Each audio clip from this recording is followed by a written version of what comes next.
Përshëndetje të nderuar miq, do të shkojmë në Kosovë, do të flasim për krizën politike në Prishtinë, kuvenditi dështoi në tentativën e 11 për konstituim, gjithashtu edhe në tentativën e tretë të lëvizjes vetëvendosje për votim të fshehtë për zgjedhjen e kryetares së kuvendit Albulena Haxhiu, e cila është bllokuar prej disa seancave.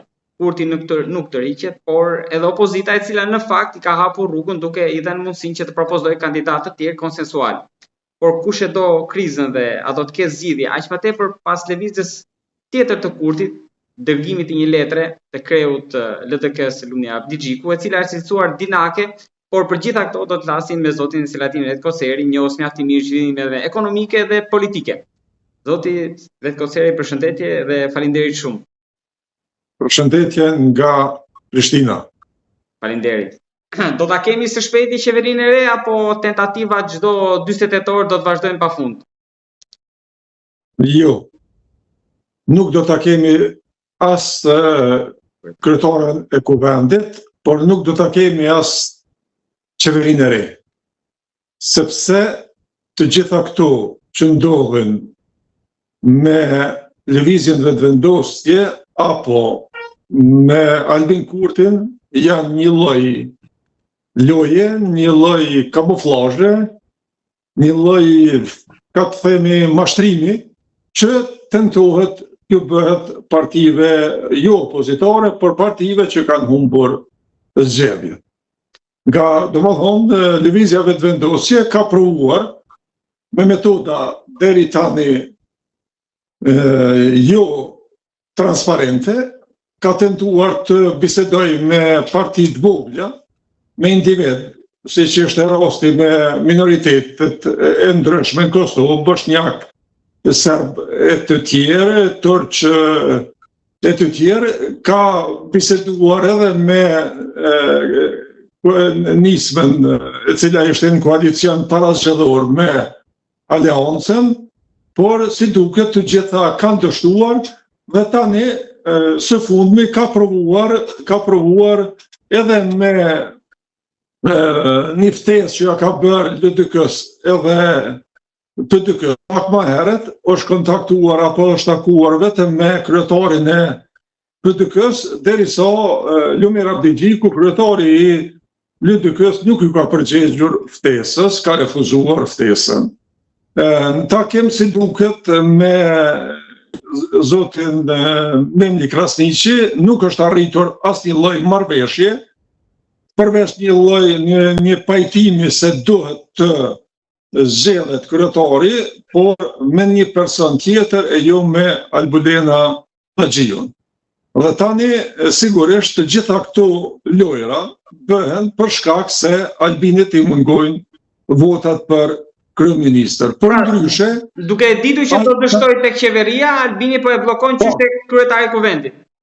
Ai nuk dëshiron të del të ecin afatet, sepse kështu nuk ka me kushtetutën e Republikës Kosovës, nuk është e rregulluar kjo çështja deri në sa muaj apo ditë mund të shkojë kjo farë zvarritje e zgjedhjes të kryetarit, dhe këtë vakum mund të them zbrastir juridike të kushtetutës është duke shfrytzuar Albini duke e djegur zonjën Albulena Haxhiu, sepse përdor për qëllime apo për të vazhduar derisa të është i bindur se do t'i kaloj qeveria. Dhe ajo që ishte kulmi i një lloj, çka të themi, mashtrimi, një lloj mashtrimi ishte letra që dje, me 5, apo?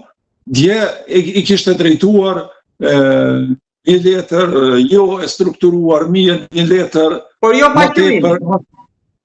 Një letër me qëllim por letra leshtum për të dëshiruar, kur i drejtuar një partije serioze, partisë më të vjetër të vendit, LDK-s, e cila është formuar që nga vitin i largët 1989, edhe i shkruan një letër si lloj kërkim falje, si lloj lëmoshe, si lloj një farë lavdimi që ja bëjnë se ju jeni parti po në anën tjetër edhe një lloj kritike se ju keni bërë koalicion me gjithë kënë dhe me pse se bëni me ne, ju keni bërë koalicion edhe me neve, elektorati juaj e pranon, shiqo ku futen gjëra që Pra po i tregonte Kurti se Abdi Xhiku çfarë do elektorati i LDK-s. Po, i tregon Abdi Xhikut se çfarë do, sikur ai ka studiuar edhe sikur ai e din, ai Albini nuk e din as elektorati vetë çka mendon. Çështja e elektoratit të Albinit është një elektorat i frustruar, i nervozuar nga e kaluara jo aq e mirë e partive të cilat kanë qenë pushtet dhe tani në shaj nervoze vazhdojnë, sepse brenda një mandati s'kanë qenë të bindur se ka dështuar në gjitha sferat, ka dështuar Albini dhe ja kanë dhënë edhe një përqindje të konsideruar që unë mendoj që është shumë e pamerituar, 42% me i marrë një parti që s'ka bërë asgjë, vetëm ka stagnuar dhe tani ai nuk ka as strukturë, as ka në Kosovë është interesant si votohet. Pa struktura, dhe përdojnë për komunat e Kosovës, Albini nuk ka fare struktura, nuk ka strukturë të organizuar e të mirë thellë as Prishtinë. Por ajo vërehet vetëm zgjedhje lokale, sepse strukturat e partisë më tepër ndikojnë të zgjedhjet lokale, të zgjedhjet e përgjithshme po ndikon emri i liderit. Emri i liderit në këtë rast Albin Kurtit, edhe po votohet vetëm në emër të një personi. Dhe unë mendoj se nga kjo letër nuk do të ketë asgjë. LDK ka mbajt takimin deputetët e LDK-s zbashku me kryesin, e kanë mbajt takimin, nuk kanë dalë ende me ndonjë lajm se a do ta pranojnë apo jo, por me siguri të plot them se kjo është vetëm një tentim i i Albinit, sepse LDK-ja është shumë keq e mashtruar një herë dhe nuk do t'i ndodhë që edhe një herë tjetër të mashtrohet nga i njëjti Albin Kurti. Pra ju mendoni që as në parim nuk do ta pranoj, jo më për të futur në negociata për ndarjen e posteve në qeveri, por do ta mbyll që të fillim. Jo, se nuk ka kjo prova e parë, që hera 3 që i drejtohet LDK-s, herë me letra, herë me gojë, por kjo e fundit nuk pranohet. Nuk pranohet sepse unë jam shumë i sigurt që brenda LDK-s ka fraksione të cilat në asnjë mënyrë nuk e pranojnë. Nuk e pranojnë që të futen koalicion, të sigurt që edhe nëse e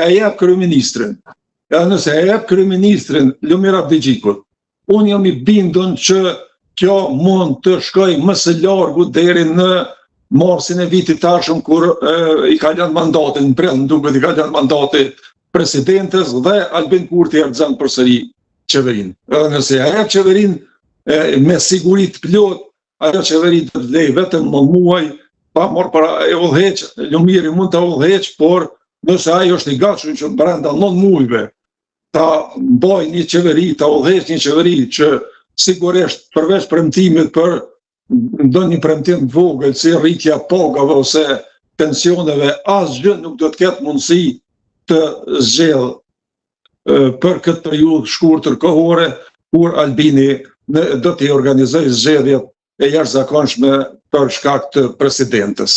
Sepse kjo dikush po thotë që presidentja nëse LDK-ja dhe VV-ja hyjnë në koalicion, e ka një mandat sigurt, absolut nuk e ka presidentja, sepse momentalisht raportet e presidentes me VV-n janë shumë të tensionuara, shumë të këqija, edhe mund të them që njëjtë janë raportet edhe me LDK-n përveç disa lidhjeve individuale, personale, familjare të cilat i ka zonja presidente me kryetarin e LDK-s, por kjo nuk do të thotë se në LDK Lumiri është absoluti.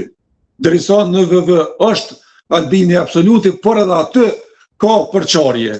Ka përçarje, sidomos përçarjet e VV-s janë në rastin kur është propozuar apo është arrit marrëveshja që Fatmir Limaj të propozohet për kryetar të parlamentit dhe ka qenë Albolena Haxhiu, e cila e ka kundërshtuar ashpër me një grup prej 8 deri 10 deputet që nuk do ta votojnë në asnjë mënyrë admirimin si kryeparlamentar dhe si kundër shpërblim. Ja tani çfarë është duke i bërë Albin Kurti Albolena Haxhiut, e maltreton 11 herë, e ka fut në votim dhe kjo vërtet unë nuk di çfarë personaliteti është ajo zonjë e cila pranon të maltretohet në përdhëset në këtë formë. Edhe ashtu ishte ministresha më e dobët ndonjëherë që ka pas legislaturat e kaluara, dhe ja tani edhe 11 herë, besoj edhe 12, 13, 15 të shkoj në pafund derisa presidentja ose kushtetuesja do të reagoj edhe do të tregoj se deri kur mund të jetë fundi i maltretimeve deputetëve edhe të popullit në këtë formë, siç po ndodh për të 11 herë me radhë në Parlamentin e Kosovës. 5 minuta mbledhja, tani shkojnë në votim atje, tentojnë ta fusin ilegalisht votimin e msheft, sepse me bindje të plot thuhet edhe dihet sakt se 4 deputet serb do ta votojnë parlamentin, dhe për atë arsye dëshirojnë që LVV-ja dëshiron që të kaloj kryetari i parlamentit me votat mshefta për të kamufluar votimin e deputetëve të listës serbe. Po, mund të kemi një plan tjetër, një rikthim edhe një herë tek Krasniqi të Kurtit apo jo? Te Memli. Po, te Memli, mund të tentoj sërish? Nuk besoj. Edhe herën e kaluar unë kam thënë se është e pamundur që VV-ja të bashkëpunoj apo të futet në koalicion me PDK-n. Sepse atë në PDK nuk vendosin deputetët, as nuk vendosin emrin. Në PDK dikush tjetër vendos për vendimet merren nga Haga. Kom thonë vendimet merren nga Haga, edhe çfarë ka bërë kjo ministresha zonja Albolena Haxhiu me Hagën është mizerje, nuk janë mbrojt, nuk janë ndalë buxhetet, janë ik avokatët mbrojtës. Shteti e ka pas obligim me legj që ti mbroj luftëtarët, ta mbroj UÇK-n, sepse në Hagë po sulmohet, po gjykohet UÇK-ja, nuk po gjykohen individët. Prandaj zonja Albolena Haxhiu nuk është dashur të ndalë buxhetin për mbrojtje të luftëtarëve të UÇK-s, jo individëve, jo Hashim Thaçit, jo Jakub Krasniqit, jo Recep Selimit, jo Kadri Veselit, apo të tjerëve, por atë duhet të mbrohet UÇK-ja, vlera më sublime e kombit shqiptar prej kohës Skënderbeut e deri më sot. Prandaj se edhe me Albolenën unë jam i bindur që edhe PDK-ja do t'ja voton te kryetarin e parlamentit, por jo Albolena Haxhiu. Aty është problemi më i madh, se Albolena Haxhiu është kundërshtar mbesa e Ahmet Haxhiut. Mbesa Ahmet Haxhiut, i cili ka qenë një prej prijetarëve të lëvizjes popullore për çlirimin e Kosovës, dhe tani ajo është kundërshtarja më e madhe e luftëtarëve të lirisë, sigurisht se Haga nuk mund të jep punë e vet për ta votuar një zonë të tillë, për të cilën ndoshta unë personalisht kisha thonë më mirë me lënë në parlament, me kryetarët parlamentit personalisht, se sa në ekzekutiv, në ministrinë më të rëndësishme të Ministrinë e Drejtësisë, ku ajo zonë ka dështuar në më shumë se 12 ligje të cilat ja ka kthy kushtetuesja, që kanë qenë ligje të punuara keq. Mund të rikthehet? Nuk për shkak të... Po, urdhoni me pyetjen, se më do... Ndje se ju ndërpreva. Doja t'ju pyesja për të vajtur tek skenari tjetër i Haradine, ndoshta këtu shkojmë edhe ëndra e vjetër e tij për presidencën, mund të futet në lojë dhe presidenca për vitin tjetër, pra të rikthehet prap Kurti tek Haradinaj, tek Limaj dhe në këtë rast tek Haradinaj? Problema, raportet e zotit Haradinaj edhe Kurtit kanë shku aq larg sa është shumë problematike të bëhet hiç s'ka asnjë mundësi fare. Edhe pse në zgjedhjet e ardhshme është në rrezik Alianca për Ardhmërinë e Kosovës që mos ta kaloj pragun, sigurisht që nisma nuk do ta kaloj fare, edhe pse, domethënë nuk i konvenojnë zgjedhjet, mas paku i konvenojnë Ramushit, por Ramushi është fut aq thellë në akuza, ndoshta të bazuar se ishte kryeministër dhe ka informata, ka pas shumë informata. E keni fjalën kur akuzon Kurtin për krime serb? Nuk është. Asnjë mundësi që të kthehet pa marrë parasysh edhe president, çfarë do propozimi, edhe kryeministër. Nëse propozohet zoti Ramush Haradinaj, nuk ka mundësi sepse pastaj VV-ja do të shpartallohej ma shumë se LDK-ja që i ka ndodhur 2-3 herë. Domethënë sepse fyrjet edhe në baza private, personale, janë aq të mëdha mes të Ramushit edhe të Albinit, sa që asnjë koalicion logjik që s'ka mund ndodhë, por unë nuk e parashoj që mund të vjen deri te ajo as me propozimin për kryetar të Kosovës, as me propozimin për kryeministër, nuk pranon zoti Ramush Haradinaj të futet në koalicion me dikën që ai po argumenton se është në bashkëpunim të ngushtë me çarqe spionazhi të rëzve serbëve e të tjera, kur deklaron për dikën kështu, atëherë vërtet unë nuk muj me paramendu se mund të bësh koalicion ti me një njeri për cilin ke një vlerësim të tillë. Ndoshta në këto momente ndihet shumë mungesa e dorës amerikane, dorës e fshehtë për të kaluar këtë krizë. Dora amerikane nuk do të përzihet fare. Ka informata dhe burime të sigurta se ata mund të ndikojnë të opozitorët që mos t'i lënë futen në koalicion, por në asnjë mënyrë nuk bashkëpunojnë edhe nuk e duan. Amerikanët nuk e duan Albin Kurtin në qeveri. Andaj, heshtja është e pakuptimt, ne bile kemi ushtruar detyrat të ambasadës duke në Kosovë, nuk është as ambasador, dhe vijnë informata se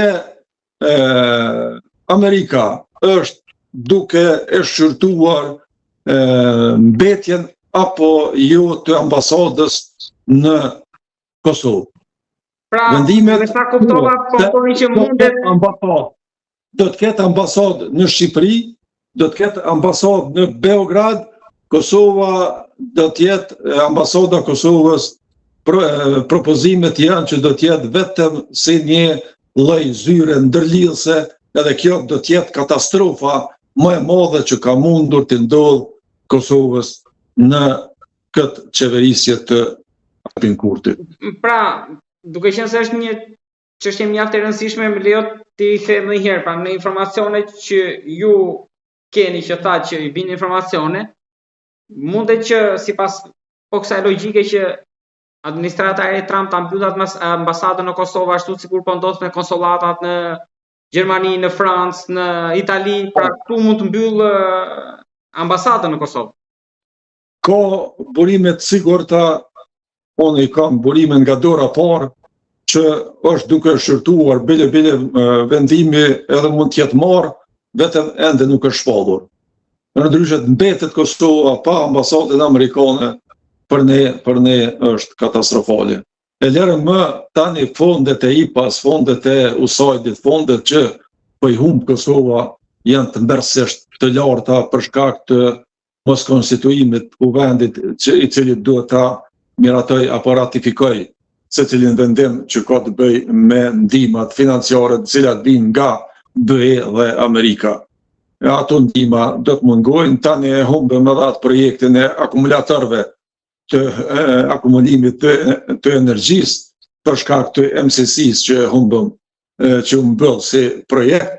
E Kosova pritet që mbi 1 miliard e 200 milion euro të humb vetëm për shkak të kësaj neglizhence a mos formimit të kuvendit.